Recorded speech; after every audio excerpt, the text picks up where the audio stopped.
Yo, I reckon it's blind show because this is the blackest Star Wars show in the galaxy. Because even in the light, there's darkness. I'm here with KJ. It's your boy Romeherbert. Look, the Mandalorian, the Mines of Mandalore. We are going to chop this thing, break it down, and let y'all know what are the highs, what are the lows, and what is the rating for the episode. That's a bar. You know it's a BlackJedi. We got a little bit of the culture in it too. Oh yeah. So, KJ, what do you think are some off the rip, out the gate, man? What are some highs with the Mandalorian? I would say the highs of the episode is definitely a lot of the shots and sequences. Seeing Mandalore and seeing the Mandalorian, Din Djarin, seeing him travel, through space, seeing him going through various different worlds, different planets, just exploring different parts of the galaxy. I feel like that is very necessary and much needed as well. It's pretty refreshing to see that, seeing different planets and whatnot. And of course, we get to see him getting a new droid, R5, the scary droid. Not scary as in terrified. Yeah, scary as in he's scared. He's scared. This droid is supposed to be inspecting, because last episode, end off a cliffhanger with Din Djarin meeting up with Bo-Katan and talking about, being baptized in the waters because Mandalorian is Christian. Get baptized in the holy water of Jesus. Yeah. Wash us in the blood. Right, wash us in the blood, taking his communion, saying, eating the bread for the body and the blood. Thanks, Ed. Holy water. Right. Holy water. Holy water, you know what I'm saying? But no, seeing Mando do those types of things is really cool. Yeah, pretty much cliffhanger. Fast forwarding what's going on. Bo-Katan saying that everything's just fairy tale. And how everybody's saying like, the Mandalore is not habitable.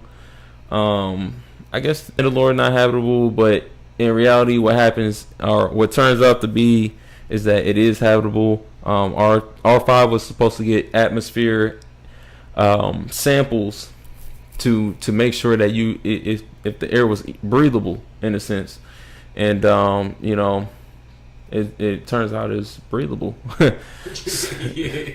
pretty much.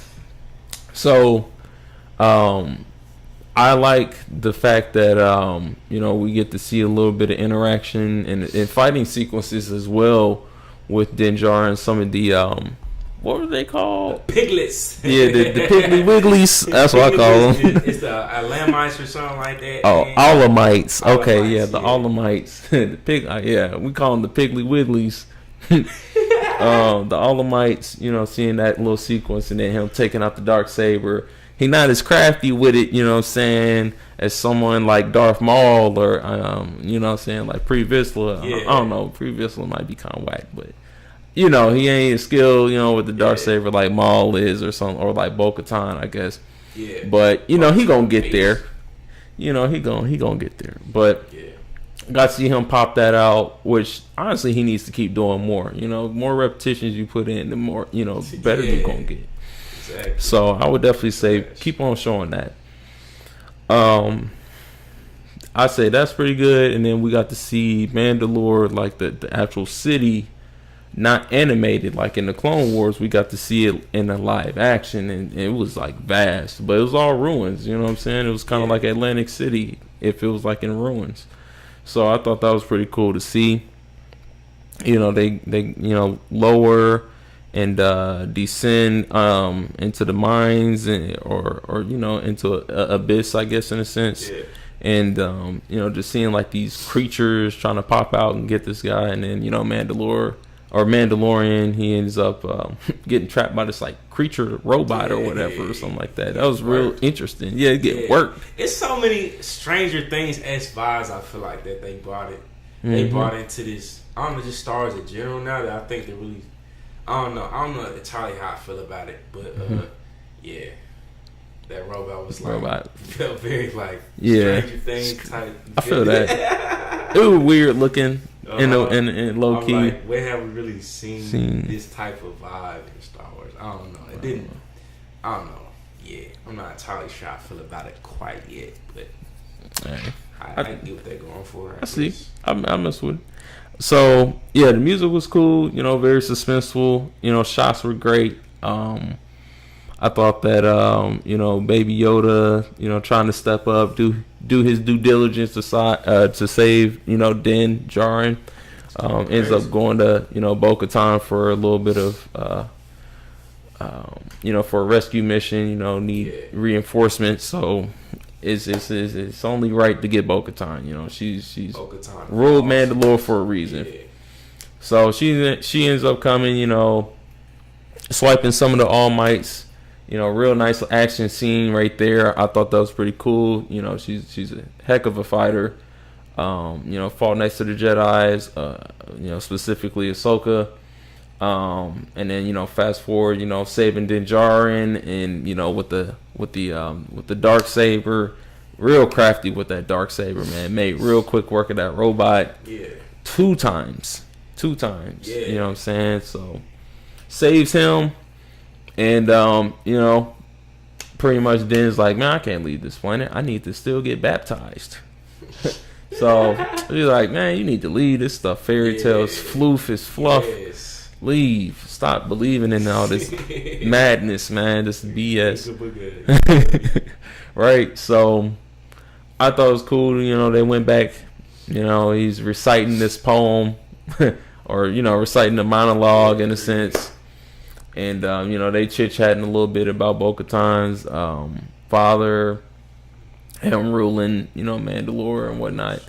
And you know, as they find the water, you know, in the ruins, and essentially what happens is, as he's walking, taking off all his you know, his badge, his weapons and whatnot, he's walking in the water, and then next thing you know, he gets dropped in the water, and he gets submerged in the water, and then, you know, that suspenseful music starts to come, and, you know, Bo-Katan, you know, pretty much tries to rescue him, and like, this dude's like deep in the abyss of the water. Like, this dude like was all the way to dang near the ocean floor in like 10 seconds.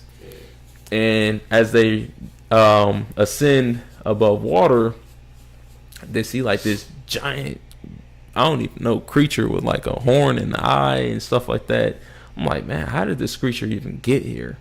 So that's another thing. And what is this creature? So I really would like to see, you know, next episode what's gonna happen. So that's another thing, you know, ended off on a cliffhanger, and I thought that was pretty good. You know, I thought it was you know, I thought it was a pretty good follow-up episode. You know, first episode was a great opener, and I thought this was a good follow-up episode as well too. So what are your thoughts? Yeah, honestly, and well, off the rip, I think they had a great mix of the comedic relief with, I always forget this lady's name, but that white lady at the beginning. I forgot her name too.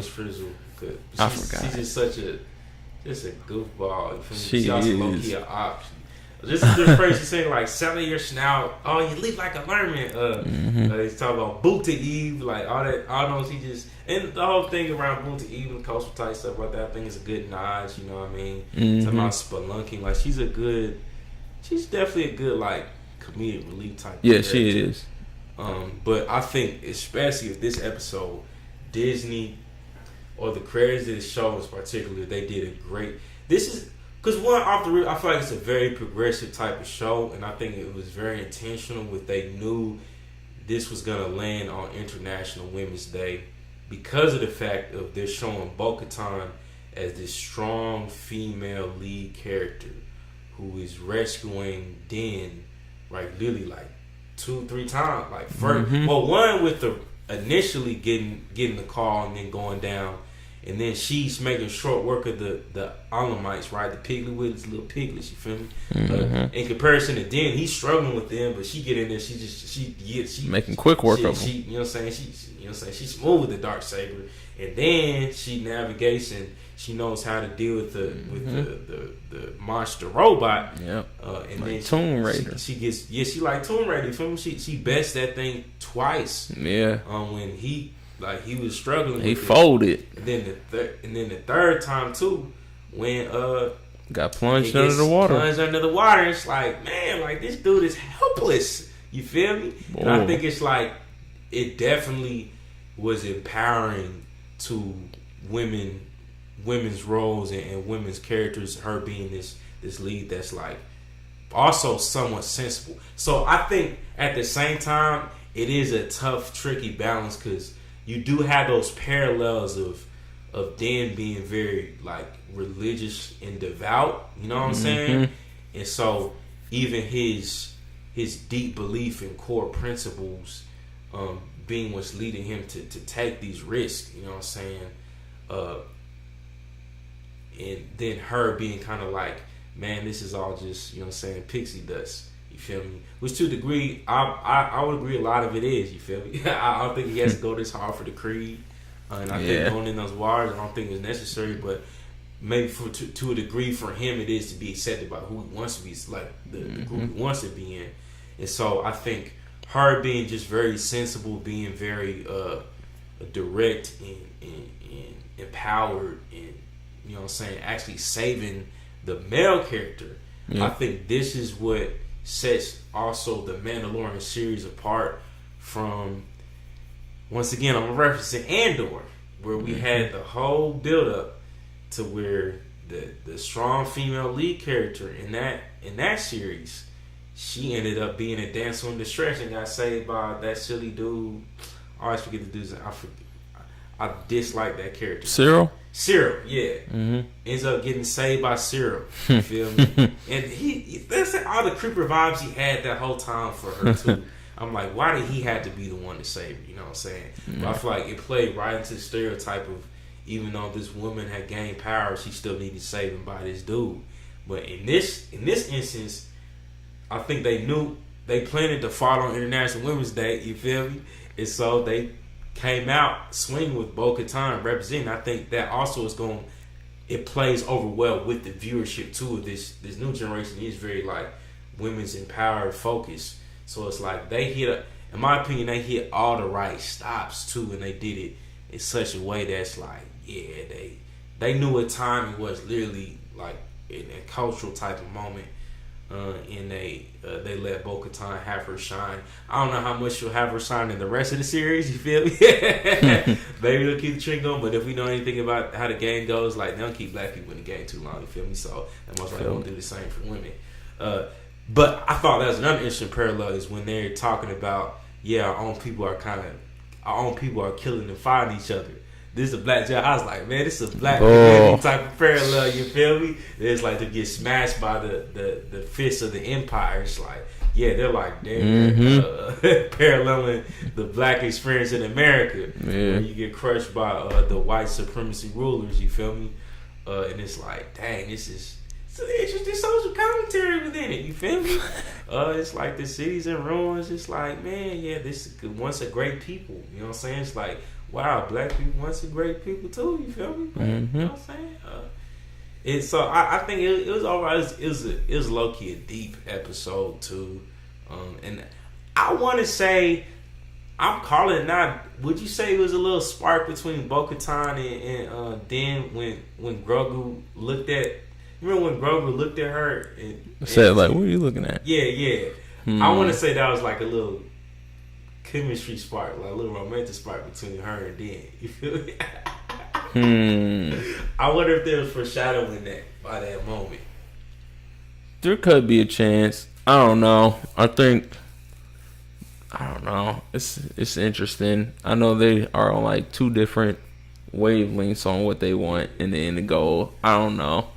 I won't say yes to it until maybe I get like another episode.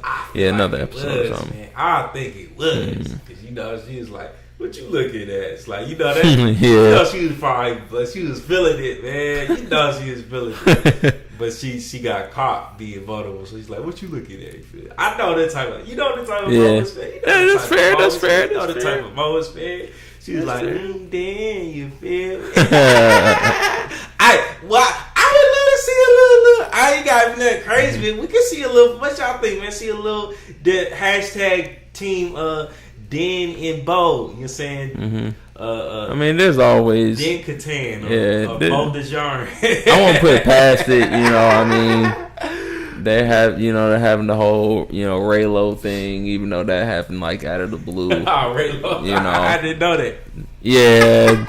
You know, episode 9, you know, the whole relationship between them, even though, like, I don't know, that it was out of nowhere, to be honest. Which I feel like it would in some ways be kind of a step, because, you know, some people get mad. They think, like, oh, why the women always gonna end up having, you know what I'm saying, have to have a romantic interest rather than her just being powerful by herself. But I don't know, just for a view, you know, I don't know. I just like, just for a viewer and story arc, it still be nice to see a little. I don't know, because the Mandalorian been so hard. I feel like and because they're both so contrasting, I think them both like come together to like restore Mandalore too. I think that'd be a hard partnership in the Alliance. You feel me? So I want to see Den and Bo get through. You feel me? What y'all think, man? I want to see Den and Bo. Do you think this is my last thing, and then, you know, we'll let you guys decide on what's, you know what I'm saying, what's gonna happen. Do you think that Din will like conform to what she's talking about, like her influence of like Bo-Katan, like, saying like this stuff is like garbage, and take the helmet off? Do you think he's gonna take the helmet off and like? That's a great question. Like after he's like went to the living waters, and realized he almost got murked. Because I wonder if he's gonna chalk that up to being like proof of it being a spiritual experience, or he's gonna be like, oh yeah, I almost died for this, so let me not go this route. That's a great question. Yeah, what do you guys think? Yeah, let us know. My prediction is it might be because he's already realizing like, oh yeah, this place ain't cursed. You know what I'm saying? It's just abandoned. Yeah. And yeah, the air is breathable. Yeah, things aren't like, it's just like she's definitely bringing reality to him. She's that balance of like science versus his balance of faith. So I think them coming together, they'd cause a great compromise. I think he would low key move over to her side, because I think at the end of the day, when he was saying like, man, they must pain me to see this once beautiful place. So I think him kind of getting in the vision for like wanting to restore things, like I think they could. Let's go Bo and Den, man. Den Bo, man. I'm gonna call it now. Den Bo. Okay. Bring Den Bo in the game, man. Den Catan. Fair enough. Is it Den Bo or Den Catan? Which one Fair it enough. be? Or Catan Den? Catan Den. Bowden. That's a good one. Bowden. Yeah. Bowden. Let's bring Bowden in the game, man. Let's petition for Bowden to be a thing in the next episode in the Star Wars universe, man. But you know, as always, smash that subscribe button. Oh yeah, what was your rate? Rate is 9.4. 9.4. Dang. Yeah. 2 above 9. I mean, you gave Mando episode 1 to 10. So this is dang. Mando's getting them good ratings. They're doing a great job. Look, I was excited for Mando, so you know. Oh yeah, fair enough. Of course. Yeah. Okay, I'm probably gonna say a 9 too. I'm gonna say a 9. It was a solid. Episode. To me, it was a solid episode. You feel me? Oh yeah. So far, this series is getting 9s. At least, you know what I'm saying. This is good. Not biased, but like, they backing it up. I like, without question, this is the best Star Wars series to come out. If you disagree, you're wrong. Just like that. That's why we need you in the comments communicating with us what your thoughts are, because this is the blackest Star Wars show in the galaxy. Smash that subscribe button, like this video, comment your rating and your thoughts on Bowden, if that should be a thing. And even in the light, there is darkness. We will see you in the next episode of The Black Jedi. Adios.